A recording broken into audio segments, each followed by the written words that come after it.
adding more things to our homes is not always the answer.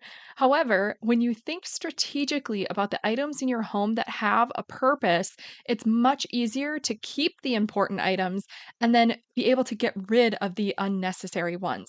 So, today's episode is not to encourage you to fill your kitchen with more gadgets. It's simply about sharing what we have in our kitchen that we have found purposeful, it gets used on a regular basis, and it helps make dinner time so much easier in our home.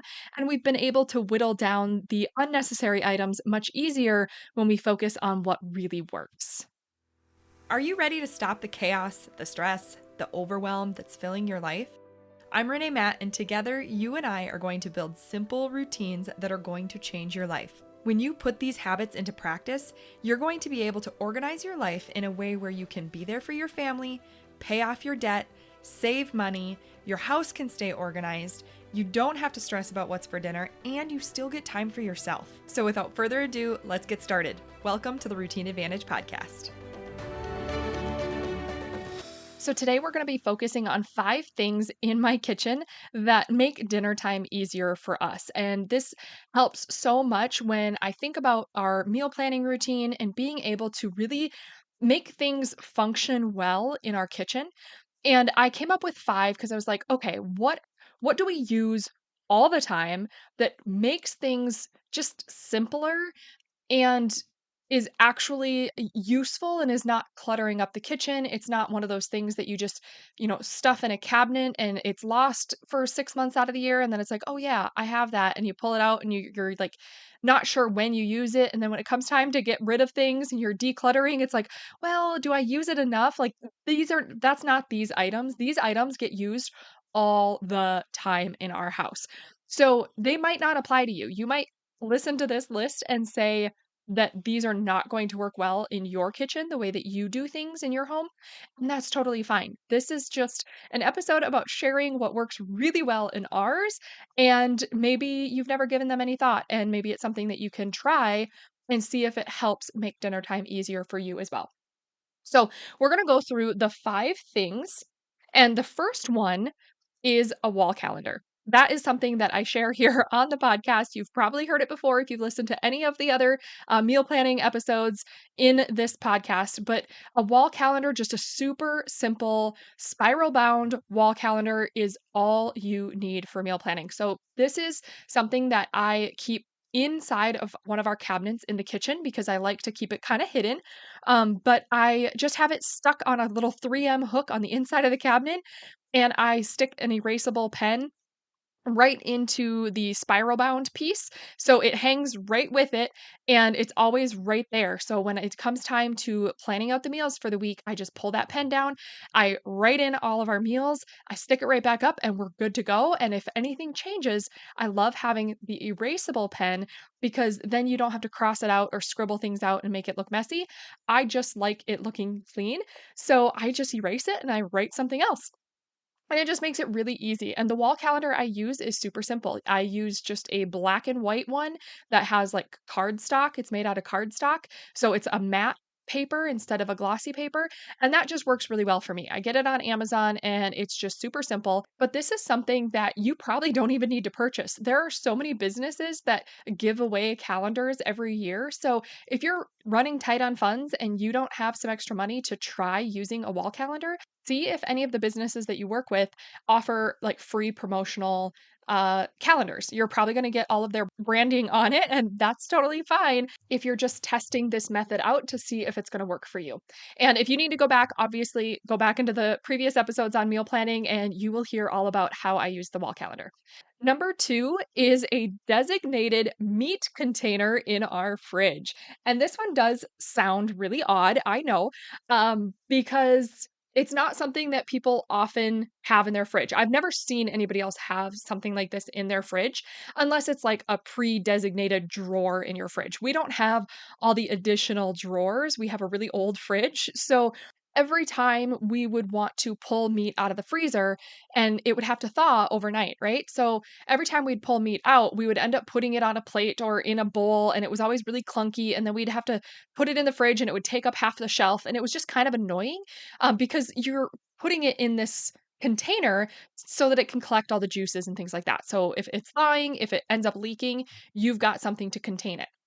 Well, we ended up using this fridge organizer that I designated for meat. And when we started using it, it's this long, if you think about the fridge organizers that have the little handle in the front, it's long and narrow, and it probably could fit like, gosh, I don't know, like 4 or 5 maybe, cans of canned goods in it if you stacked them in there. It's long, but it's deep. It's like 4 inches deep. So we were putting our frozen meat in this container, and sometimes you'd have to stand it up, sometimes you could just lay it down depending on what you were thawing, but it's long enough that if we were doing really long, like, fish fillets, like for walleye and things, we could put it in there and it would still hold it well. And when we put that in the fridge, every time we would thaw meat, I was like, okay, well, now where do we store it? But I was like, oh, we're just going to put it back in the fridge, even if it's empty, because that's our designated thawing meat container. Well, over time, it ended up just being part of the fridge. And now it also is kind of a reminder that when you open the fridge and you see that container when you're doing dinner and everything, it reminds you to actually look at what is ahead on the calendar to see if there is anything that you need to pull out the night before or even 2 days before because it needs time to thaw in the fridge. We have done this and now it's so much easier to remember to pull that out and to not forget about the meat. So you don't end up going to start dinner and realize that all of your meat is still frozen solid because you've planned ahead and you've prepared. And so having just this designated meat container in our fridge has been so helpful. And because it's super narrow, it just sits to the side and it doesn't take up a lot of space. So that has been kind of a game changer for us. And at first, it kind of drove my husband nuts. He's a little picky about the fridge, but he even thinks that it's super helpful now. So he has seen the light and come over to my side, and he agrees with me that this is super handy. Okay, item number 3 is vented produce containers, and these are like my lifesaver. I tell absolutely everybody about them. I have bought them for a lot of people. Somebody will tell me that they're interested in them after I tell them about it. They are just the greatest thing that I think have ever been invented. I think they're so handy, and it just makes everything so much easier. So basically, they are a clear plastic container. I wish they weren't plastic, but they are. But they're clear plastic containers and they have a lid and then they have a tray on the bottom that helps drain any additional moisture. And they are also vented on the sides if you need some airflow, depending on what you have stored in these containers. And what you can do is you can wash all your produce, you can prep it, you can chop it, you can do whatever you need to. You put it in these containers and then they stay good for so long in the fridge, as long as you're storing them properly. And the cool thing is that these containers also have like a little cheat sheet on the top of them, on the lids, to tell you how you need to store different types of produce. So it will tell you if it needs moisture, if it needs to be dry, if it needs airflow, or if it needs to be closed. And that has been so helpful to keep produce lasting really long in the fridge. So we have berries for breakfasts in the morning. We have, lettuce chopped up, or we have vegetables chopped up for quick salads or quick roasting vegetables. Things like that are just handy or just for snacks to go in and grab some broccoli or cauliflower or snap peas. We have snap peas in the fridge right now. So like right now at this moment, I could probably tell you we have uh bell peppers, asparagus all cleaned and ready to go, ready to throw in the oven or steam. So we've got asparagus, bell peppers, lettuce, broccoli, cauliflower, blackberries, blueberries, butternut squash, and mushrooms all in these containers right now in our fridge. They're all prepped, they're all ready to go. All I have to do is throw them into whatever we're making or just grab them to snack on and it's done. So our fridge is very organized, everything's clean, produce isn't rotting in the back of the produce drawer, and it looks really pretty because you see them all stacked up in the fridge and it looks enticing to eat healthy.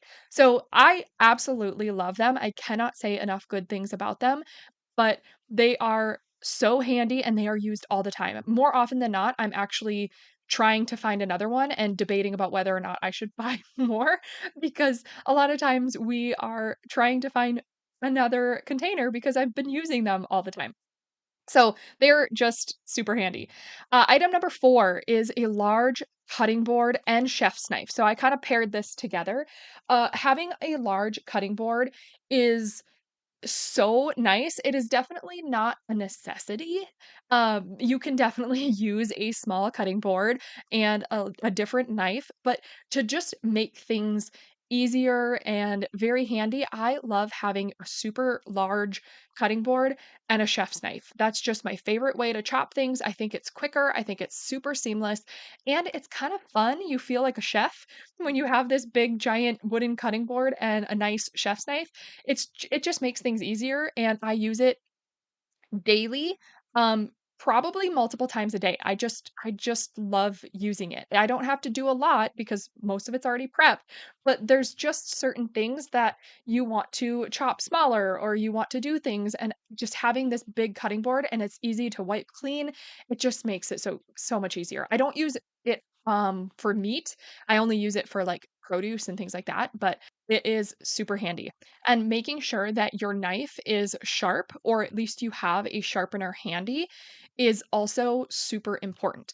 I we have a knife that is it's not a super cheap one, but it's also not a really expensive one. I think we paid maybe like $80 for it.